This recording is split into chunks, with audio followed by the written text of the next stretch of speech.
Okay, guys and girls, here we go. We're going to look at the last part of this section by looking at how we fertilize and how we develop our cells. Okay, so simply put, we're going to take gamete formation. We talked about meiosis. We'll show you about fertilization, how they form a zygote, how they develop from that zygote and produce more cells, and then when we form something called a gastrula, where we turn special tissues that get formed. Okay, so we're going to turn these basic plain tissues into something more than what they are. Instead of us being just a giant blob of cells, these cells become a little bit different. Okay, so that's what we're going to look at real quick. Now, there's two basic types of fertilization we're here. One type is external fertilization. This is where the egg and sperm are fertilized outside of the body of the male and female. A lot of fish will do that. Most fish, as a matter of fact, do that. There's some that don't, most do. Sponges is an example, okay? So, and again, that's those. Now this is without an embrace, okay? What is an embrace? You're going to see what I'm talking about. Some flowering plants do that, excuse me. External fertilization with amplexus or an embrace. In other words, they actually get together. They hang on to each other. And an example of that is frogs and toads. You know, the frog will climb on the mother's back, and as she releases her eggs, he releases his sperm at the same time. So that creates a little bit better way of fertilizing the eggs. It's a little bit easier because it creates a higher percentage of those eggs getting fertilized as opposed to like plants do, just throw the pollen up in the air and let it float around. That's why they produce so much pollen. Same thing with fish and sponge. They just release so much of it and hope that some of it get fertilized. Okay.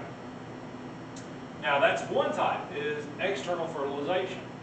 Then you've got internal fertilization without embrace. The male releases the sperm packet in the environment, and that packet is picked up by female and put in the reproductive tract.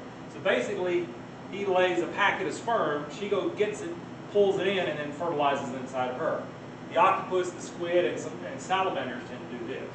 Okay, just to give you some examples. Okay, internal fertilization with embrace.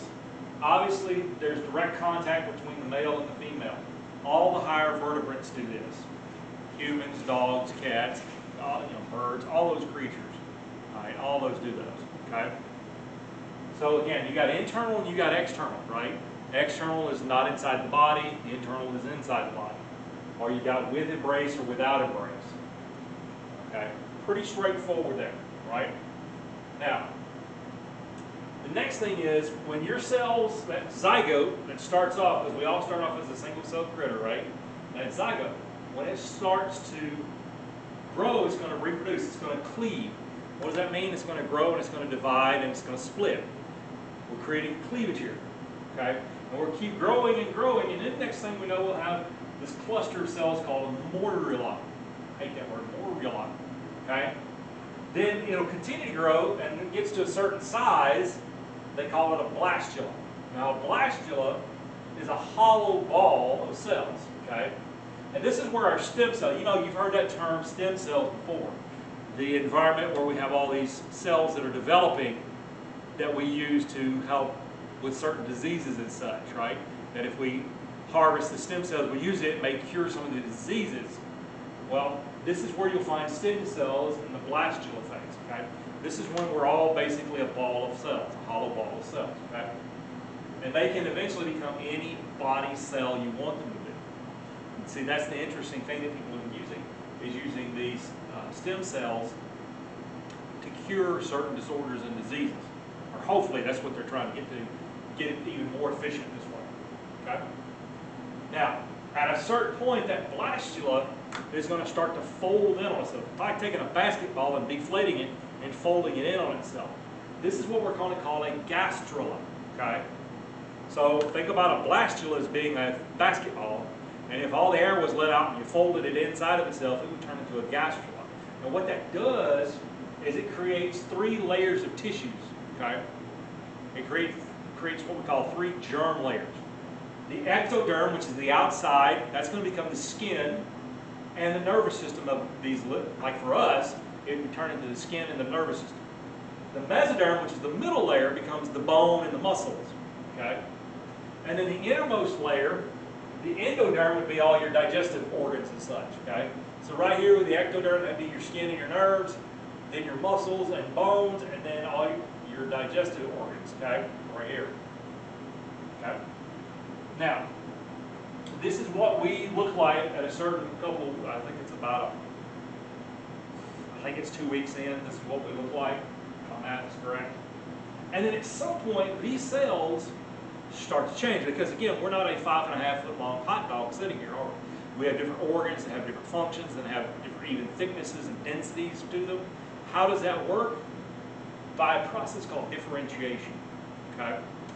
Cells at some point, those stem cells at some point will eventually start to change, because the genes that are set up in them, they'll start to be, some of them will be turned on, some of them will be turned off, and you'll start to develop cells that turn into muscle cells, some that turn into sex cells, some that turn into immune, epithelial, nervous, blood cells, bone cells, fat cells, all kinds of cells. And that's, again, why you and I have all these different parts to them.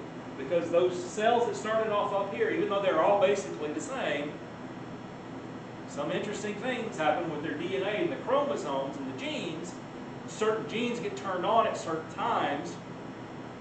After so many divisions, something in there turns them on and they start to change their structure and function. I think that's pretty cool. But this is what happens to you and I as we develop, okay? So again, that's the basics of what happens when those cells go through mitotic divisions and then we start to grow and form us, okay? And again, that's a simple version, but you get the idea, right? Okay.